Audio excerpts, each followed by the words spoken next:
दोस्तों आज के वीडियो में हम आपके लिए लेके आए हैं कंस्ट्रक्शन के काम से जुड़ी कुछ ऐसे मजेदार और तकनीकों की जानकारी लेकर जिन्हें जानकर आपकी आंखें खुली की खुली रह जाएगी। ये वीडियो आपका काफी सारा ज्ञान बढ़ाने वाली है, तो इस वीडियो को स्टार्ट से लेकर एंड तक जरूर देखिएगा।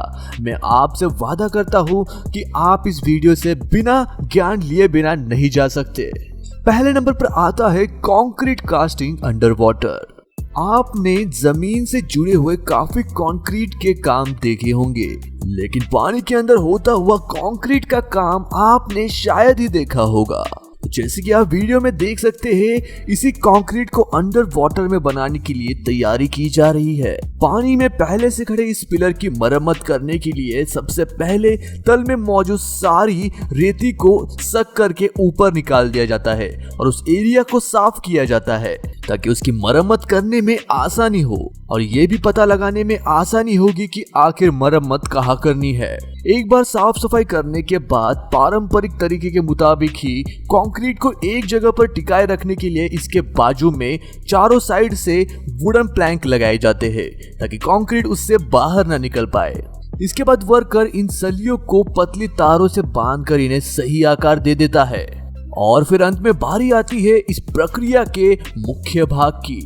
इन प्लैंक्स के अंदर एक खास तरह का कंक्रीट जिसे काफी सारे रासायनिक पदार्थों से ऐड करके बनाया जाता है वो इसमें छोड़ दिया जाता है, जिसके लिए एक लंबे पाइप का प्रयोग किया जाता है जो ऊपर लगे गाड़ी से सीधा सीमेंट को इसके अंदर डाल देता है। आपको ये बात जानकर हैरानी होगी कि ये कंक्रीट पानी में घुलता नहीं बल्कि उन प्लैंक में एक जगह पर बैठता जाता है, जैसे कि मानो ये पानी के बाहर बैठ रहा हो। ये रासायनिक पदार्थों से बना ये सीमेंट उतनी ही अच्छी पकड़ बनाता है जितनी कोई आम सीमेंट सतह के ऊपर बना पाता है। पिलर के नीचे वाले स्थान को इस कंक्रीट से अच्छे से भर देने के बाद वर्कर्स इसे एक प्लेन पट्टी के मदद से एक जैसा आकार भी दे देते हैं, जिससे इस पिलर को जमीन के नीचे यानी कि पानी के अंदर एक समतल आकार मिल पाए। पूरा काम होने के बाद इस कंक्रीट के ऊपर एक छापा मारा जाता है जो किसी कंपनी का या उस दिन का रिकॉर्ड रखता है और काम पूरा होने के बाद वर्कर पानी से बाहर निकल आ जाते हैं। दोस्तों साइंटिस्ट के हिसाब से ऐसा माना जाता है कि अंडर वाटर कंक्रीट बाहर वाले कंक्रीट से कई गुना ज्यादा ताकतवर होता है, क्योंकि वो पहले से ही वाटर के अंदर मौजूद होता है और उसे बार बार पानी मारने की जरूरत नहीं पड़ती। ये रिएक्शन इतना पावरफुल होता है कि बाहर बनाए गए कंक्रीट से ये 5 से 6 गुना ज्यादा शक्तिशाली होता है। अब नंबर 2 पर आता है ट्यूब बॉक्स। कई इमारतों को बनाने के टाइम पर बहुत सारे लोग गोल पिलर बनाना पसंद करते हैं, तभी इस खास टूल का इस्तेमाल किया जाता है। फाइबर की पतली एवं लचीली इस शीट को पिलर यानी कि सलिए के चारों तरफ फिट किया जाता है और फिर कारीगर बाद में इसके अंदर कंक्रीट का मिक्सचर भर देता है। अपने गोल रूप के कारण ये फाइबर कंक्रीट को भी एक गोल आकार दे देता है, जिसके कारण पिलर काफी खूबसूरत और गोलाकार हो जाता है। अब दोस्तों अगले नंबर पर आता है यूबीटॉन। दोस्तों टाइल्स लगाने से पहले कारीगरों को सबसे इम्पोर्टेंट काम करना पड़ता है और वो होता है जमीन पर सही मोटी वाली सीमेंट की एक परत बनाना। जिस काम को काफी आसान बनाता है ये एक क्रांतिकारी टूल, जिसमें आपको बस एक बार सीमेंट डालना होता है और जहां पर भी आपको टाइल्स लगानी होती है वहां पर इसका लॉक खोल देना होता है और इसे पीछे खींचना होता है, जिसके बाद ये सीमेंट की एक काफी अच्छी परत बनाकर टाइल्स के लिए एक बेहतरीन बेस प्रोवाइड करता है। लेकिन यदि आपको टाइल्स पर ही सीमेंट लगाना हो तो आपको बस इसके नीचे टाइल रख देनी होती है और उसे आगे ढकेलना होता है।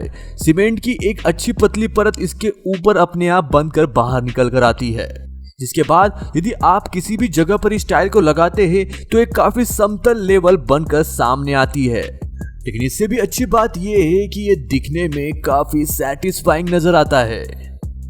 अब अगले नंबर पर आता है डच रॉक वूल।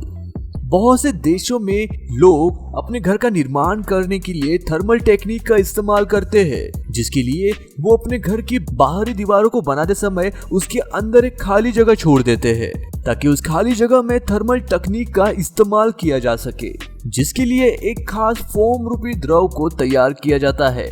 एक बार ये बारीक हो जाते हैं तो बारी आती है इनको दीवारों के अंदर भरने की, जिसके लिए कारीगर पहले तो दीवार में ड्रिल लगाकर उसके अंदर होल गिरा देता है और फिर कैमरे की मदद से उसके अंदर का परीक्षण करता है और फिर उस होल में से एक पाइप को घुसाया जाता है और उस द्रव को इस दीवार के अंदर भरना शुरू कर दिया जाता है।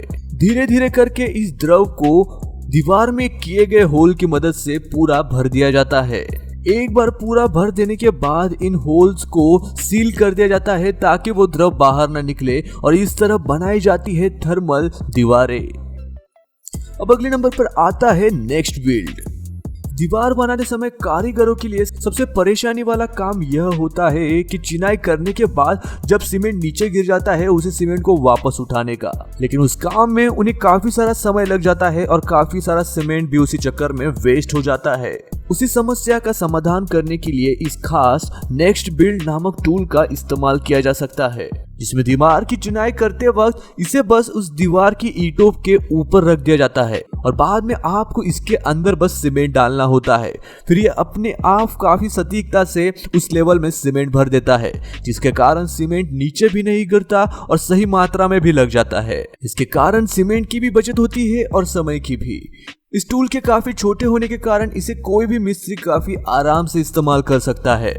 इस टूल से केवल सीमेंट और समय ही नहीं बचता बल्कि दीवार बनने के बाद वाली फिनिशिंग जो आती है वो भी काफी परफेक्ट होती है। अब अगले नंबर पर आता है रिजिड अपग्रेड सी स्नेक। कंस्ट्रक्शन के काम के दौरान कई बार जब पाइप के अंदर जब कचरा अटक जाता है या कोई भी चीज उसके अंदर अटक जाती है, उसके कारण उसके अंदर से पानी आना बंद हो जाता है और उसके छोटे आकार के होने के कारण यह अंदाजा लगाना भी मुश्किल होता है कि आखिर में रुकावट या कचरा किस जगह पर अटका हुआ है। और उस समस्या का समाधान करने के लिए इस खास टूल का इस्तेमाल किया जाता है, जिसमें एक पतली नाली के आगे कैमरा लगा होता है और फिर इस कैमरे को फिर उन पाइप्स के अंदर घुसाया जाता है। ये वायर बाहर लगे एक मॉनिटर से जुड़ी होती है, जिसके कारण अंदर चल रहे सभी गतिविधियों को वर्कर बाहर से देख सकता है, जिसके कारण वर्कर को ये बात पता चलती है कि आखिर कचरा कहाँ अटका हुआ है और कहाँ पर खुदाई करनी है। इससे समय तो बचता ही है, लेकिन पूरे पाइप को तोड़कर उसे बाहर निकालने का खर्चा भी बच जाता है। दोस्तों अगले नंबर पर आता है टेप टेक क्विक बॉक्स। लकड़ी से बनी दीवारों को बाद में टेप से चिपकाया जाता है, लेकिन इस पार्टीशन को छुपाने के लिए इस खास टूल का इस्तेमाल किया जाता है। ये चौड़े आकार वाला टूल उस गैप को काफी बढ़िया तरीके से भर देता है।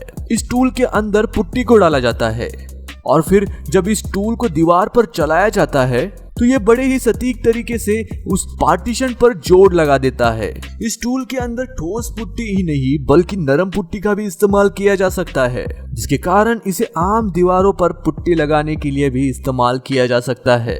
तो जमीन को चीरती आ रही इस लहर को देखकर पहली बार आप भी चौंक जाएंगे कि आखिर यहाँ क्या चल रहा है। लेकिन दोस्तों हम आपको बता दें, जब आपको अंडरग्राउंड पाइपलाइन बनानी हो और जमीन काफी ठोस हो तो उसे डेटोनेट किया जाता है, यानी कि बम से उड़ाया जाता है। फिर उस जगह की मिट्टी उखड़ जाती है और बाद में फिर उस जगह की मिट्टी को एक्सकावेटर से बाहर निकाला जाता है और फिर बाद में उसके अंदर पाइपलाइन डाली जाती है और ऊपर से उसे फिर से कवर कर लिया जाता है। दोस्तों आखिरी नंबर पर आता है एमसील जॉइंट सिस्टम। ब्रिज के निर्माण होने के बाद किसी कारणवश ब्रिज के बीच के जॉइंट खुलने लग जाते हैं, जिसके बाद उन्हें कुछ इस माध्यम की तकनीक से भर दिया जाता है, जिसके लिए एक खास तरह के फोम को इस जॉइंट में फंसा दिया जाता है, जिसके लिए सबसे पहले जॉइंट के दोनों तरफ टेप लगाई जाती है ताकि काम काफी सटीकता से और सफाई के साथ हो और शक्तिशाली ग्लू रोड पर न चिपक जाए। टेप को लगाने के बाद एक खास तरह के सीमेंट के मिश्रण को तैयार किया जाता है, जिसके बाद कारीगर इस सीमेंट को उस जॉइंट के दोनों साइड में अच्छी तरह से लगा देता है और फिर बाद में इस खास तरह बनाए गए फोम को लगा दिया जाता है। इसे पैकिंग से बाहर निकालने के बाद ही जल्द से जल्द उस जॉइंट में लगा देना काफी इम्पोर्टेंट होता है, क्योंकि बाद में इसका साइज बड़ा होते जाता है और वो उस जॉइंट के अंदर फिर नहीं बैठ पाएगा। कभी कभार ब्रिज चौड़ा होने के कारण एक से ज्यादा फोम की जरूरत पड़ जाती है। फिर दोनों फोम को जोड़ने के लिए एक शक्तिशाली ग्लू का इस्तेमाल किया जाता है, जिसके बाद उसे काफी अच्छे से एक दूसरे के साथ अंदर फिट कर दिया जाता है। फोम लगा देने के बाद ये अंदर ही अंदर फूलने लग जाता है और जॉइंट को पूरी तरह से भर देता है, जिसके बाद से गाड़ियां इसके ऊपर से जाने के बाद भी इस गैप को कोई फर्क नहीं पड़ पाएगा। दोस्तों आज के वीडियो के लिए बस इतना ही। आपको ये वीडियो कैसा लगा ये हमें कमेंट करके जरूर बताइएगा, और मैं मिलता हूँ आपको ऐसे ही और एक अमेजिंग वीडियो के साथ। तब तक के लिए नमस्कार।